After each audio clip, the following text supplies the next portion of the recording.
जय हिंद दोस्त कलिंग एक्सप्रेस रे आपण मानक स्वागत। आज आम जाना देश विदेशर मुख्य और बड़ खबर। आज प्रथम न्यूज है भोट चोरी पर निर्वाचन संस्था मुख्यों विरोध में महाभियोग दाबी कर विरोधी। सूत्र अनुसार विरोधी दलर मुख्य निर्वाचन कमिशनर सीईसी ज्ञानेश कुमार विरोध में भोट चोरी अभियोग महाभियोग नोटिस आने को विचार कर कांग्रेस सांसद इमरान प्रताप पड़ागी मंतव्य देते आम खूब शीघ्र एक निष्पत्ति नेबू। तथापि सीईसी को बहिष्कार करने सांसद उभय गृह में 2/3 बहुमत आवश्यक, जहां विरोधी दल पाखे बर्तमान नाही बोली से कहते। परवर्ती न्यूज है अमेरिकार वाणिज्य उत्तेजना मध्य मोदी टिकस परिवर्तन आर्थिक चाप पकाइब किंतु भावमूर्ति वृद्धि कर।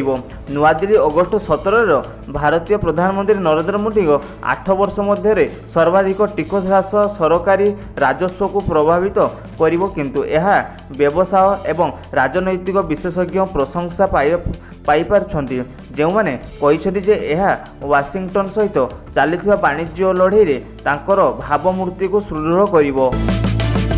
परवर्ती न्यूज है बीजेपी एनडीए उपराष्ट्रपति प्रार्थी भाव में महाराष्ट्र राज्यपाल सीपी राधाकृष्ण को नामित कर। बीजेपी रविवार दिन महाराष्ट्र राज्यपाल सीपी राधाकृष्ण को सेप्टेम्बर 9 में अनुष्ठित होगा उपराष्ट्रपति निर्वाचन पर शासक एनडीए प्रार्थी भाव में घोषणा कर। निर्वाचन दलर तमिलनाडु यूनिट्र पूर्वतन अध्यक्ष एवं आरएसएस वरिष्ठ नेता सीपी राधाकृष्ण को निर्वाचन पर प्रार्थी भाव चयन कर। परवर्ती न्यूज है सुंदर पिचाई एआई जुगे गूगल ने नूतन साक्षात्कार प्रक्रिया प्रकाश कर आम सुनिश्चित करुँ एपरी एक विश्वर जोठार एआई केन्द्र स्थान ग्रहण कर।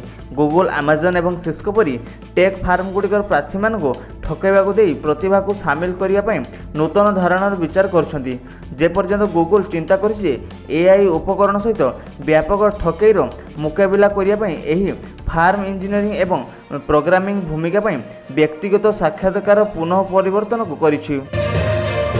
परवर्ती न्यूज है पुतिन परे एबे जेलेंस्की अमेरिकार राष्ट्रपति को भेटी युद्ध शीघ्र शेष करने इच्छा रखिंट। यूक्रेन संकट अंत एक शांति चुक्तिनामा उपर आलोचना करने आलास्कार एक उच्चस्तरीय शिखर सम्मेलन समय ट्रंप रूस प्रतिपक्ष व्लादिमीर पुतिन को भेटिया किछि दिन पर दुई नेता मध्य यह बैठक अनुष्ठित होइछि। आगामी न्यूज है चीन को छाड़ी दियो किंतु भारत को आघात कर। अमेरिकार वैदेशिक मंत्री रूसर तैल कपटता को समर्थन करिसेंति। अमेरिकार वैदेशिक मंत्री मार्क रबियो स्वैकर कहिसेंति जे रूसर तैल विशोधन पर चीन उपरे द्वितीय कटकणा लगाइबा द्वारा विश्व शक्ति मूल्य वृद्धि पाइबा पर जदिओ वाशिंगटन मस्को अशोधित तैल क्रय जारी रखापी भारत को अतिरिक्त शुल्क लगाई दंडित करिछि। अगस्ट 17 तारिख में फॉक्स न्यूज सहित कथबार्ता करी रबियो सतर्क कराइले जे चीन रिफाइनान्स को टार्गेट करने द्वारा विश्व तैल बजार पर विपर्यस्त परिणाम होबो।